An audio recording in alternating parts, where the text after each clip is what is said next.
Mais c'est vachement intéressant cette page d'histoire que tu nous racontes sur la manière dont, de quoi nous sommes empreintes aujourd'hui, historiquement, Oui, en termes ouais, bah de structure. J'ai presque envie de dire de mémoire cellulaire, hein, finalement, parce que tout ça, c'est ancré en nous. Alors, c'est clair que le fait de le mettre en conscience, ça permet de le voir et ça permet de pouvoir choisir, comme tu disais tout à l'heure en utilisant le verbe décider, si on accepte de rester là-dedans, dans cette injonction de société culturelle, familiale, dans ce modèle-là, ou si on se prend en main et on décide que non, qu'on veut faire en fonction de soi et faire le pas de côté.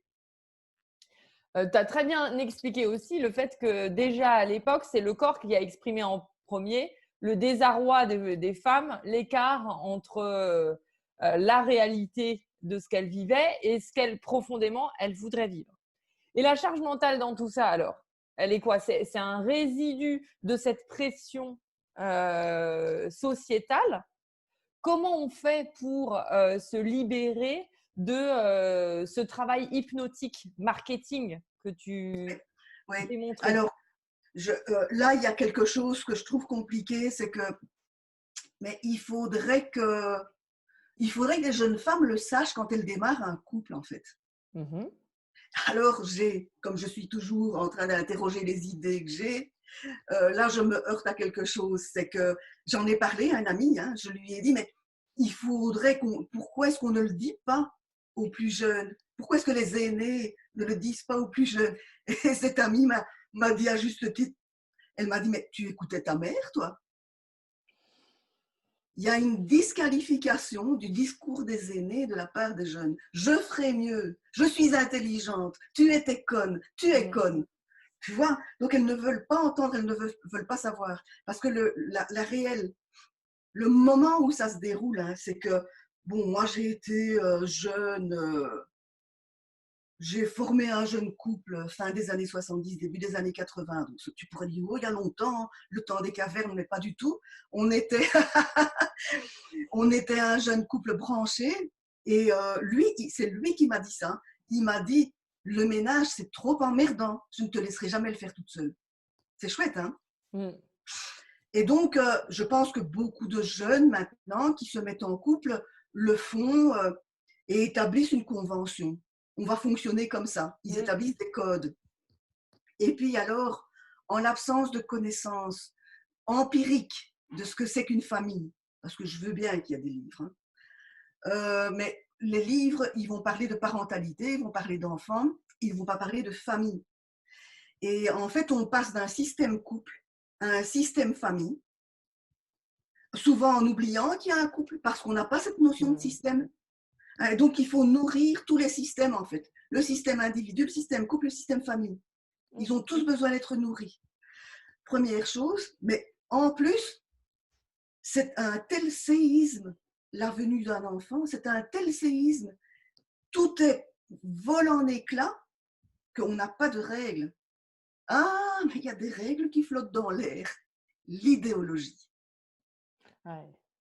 Donc, Mhm. si tu n'amènes, comment est-ce qu'on appelle ça? Comme on a sur l'ordinateur, ce sont les réglages par défaut. Mhm. Si tu n'agis pas en conscience en fonction du contrat révisible toujours, hein, avec ton conjoint, boum, attends, il y a des règles, on va te les amener, tes règles.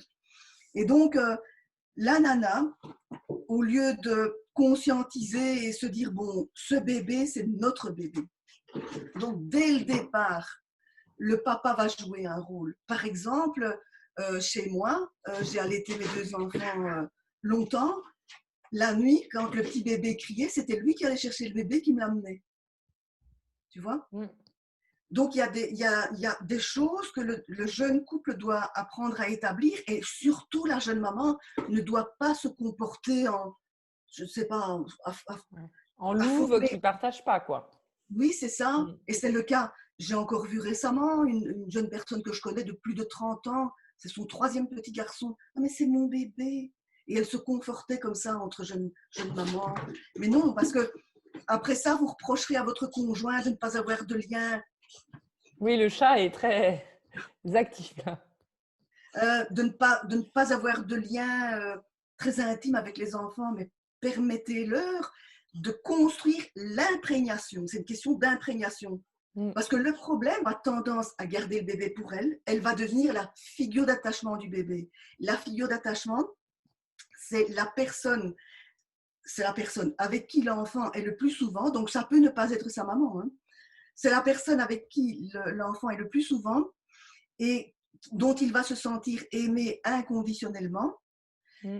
Et voilà, ça va créer quelque chose de très particulier entre eux. Et ce qui se passe dans énormément de familles, comme le papa est un peu maintenu à l'écart, il n'est pas une figure d'attachement. Mais si vous voulez que l'enfant, que le papa et l'enfant construisent quelque chose, il faut que le papa soit vraiment dans une proximité intime avec le petit enfant. Pour que ça se construise, il faut un lien organique entre les deux. Mm. Voilà. Et le départ, il est là. Et c'est vrai que ça décharge une partie de la charge mentale, hein. Moi, sur mes 4 enfants, je ne suis pas la figure d'attachement de tous mes enfants.